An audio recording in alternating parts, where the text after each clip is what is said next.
샬롬! 언제나 주님의 평강이 함께 하시길 기도합니다. 오늘 나눌 내용은 주님은 나의 최고봉 7월 22일자 데살로니가전서 4장 3절 말씀 묵상을 나누고자 합니다.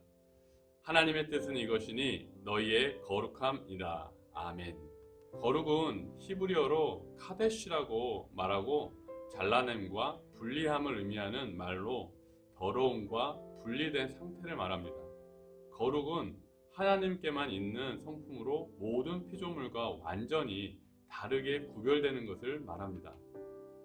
이와 같이 거룩이라는 단어는 피조물에게는 사용할 수 없는 오직 하나님께만 적용되어지는 단어입니다. 그래서 피조물인 우리 인간에게는 거룩이라는 것을 찾아볼 수가 없습니다. 그런데 오늘 말씀엔 하나님의 뜻은 이것이니 너희의 거룩함이라고 말씀하고 있습니다. 좀 이상하지 않습니까? 피조물인 우리에게는 있지도 않는 그 거룩을 말씀하시면서 우리의 거룩함이 하나님의 뜻이라고 말씀하고 있는 것입니다. 그런데 영어 성경으로 보면은 제가 영어를 잘 못하지만 영어를 해보겠습니다. 성도님들 듣기 거북하시더라도 잘 이해해 주십시오. It is God's will that you should be sanctified. You should be sanctified. 이렇게 수동태로 기록되어 있습니다. 즉 하나님의 뜻은 너희가 거룩하게 되어져야 한다고 말하고 있는 것입니다. 즉 우리가 거룩해지는 것이 아니라 다른 누군가에 의해서 거룩하게 되어지는 것입니다.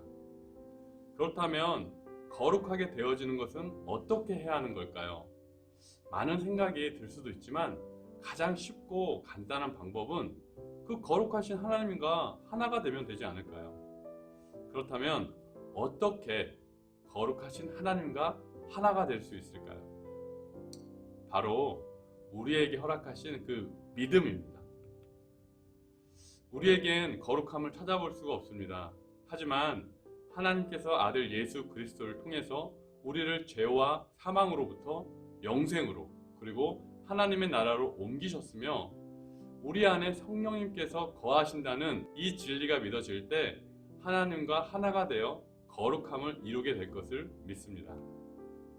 우리가 거룩하다고 믿게 될 때에는 그냥 관념적으로만 믿게 되는 것이 아니라 하나님의 성품인 거룩함과 그에 대항하는 더러운 것들과의 그 싸움이 일어나게 됩니다.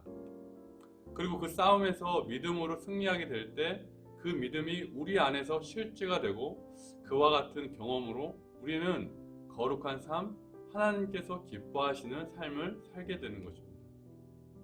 거룩의 조건이 믿음이라고 말한다면 그 믿음은 말씀에서 나오니 거룩하기 위해 우리가 우리 안에 말씀과 기도로 충만해져야 하지 않을까요? 언젠가는 사라져버릴 세상의 헛된 것에 마음을 두지 말고 말씀과 기도로 인한 거룩함이 충만해지시길 바랍니다.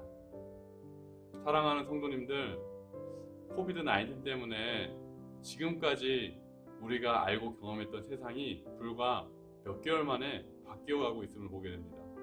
어떠한 상황도 예측할 수 없는 그 불안함과 그에 따른 두려움이 하나님의 자녀들로 하여금 모든 문제보다 위에 계시고 더 크신 하나님을 보지 못하게 하고 있습니다. 하나님께서는 오늘 우리에게 이렇게 말씀하십니다.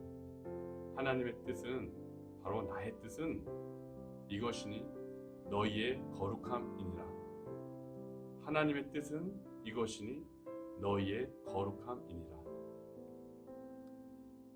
무에서 유를 창조하신 하나님, 능치 못함이 없으신 전지전능하신 하나님, 이 세상 어떠한 문제도 단 한 번에 역전하실 수 있는 하나님이 바로 우리가 믿는 하나님이십니다. 이런 하나님께서 오늘 저와 여러분에게 거룩함을 요구하고 계십니다. 나의 뜻보단 믿음으로 하나님의 뜻을 먼저 구하는 거룩한 하나님의 자녀로 승리하시길 기도합니다. 아멘. 오직 예수. 감사합니다.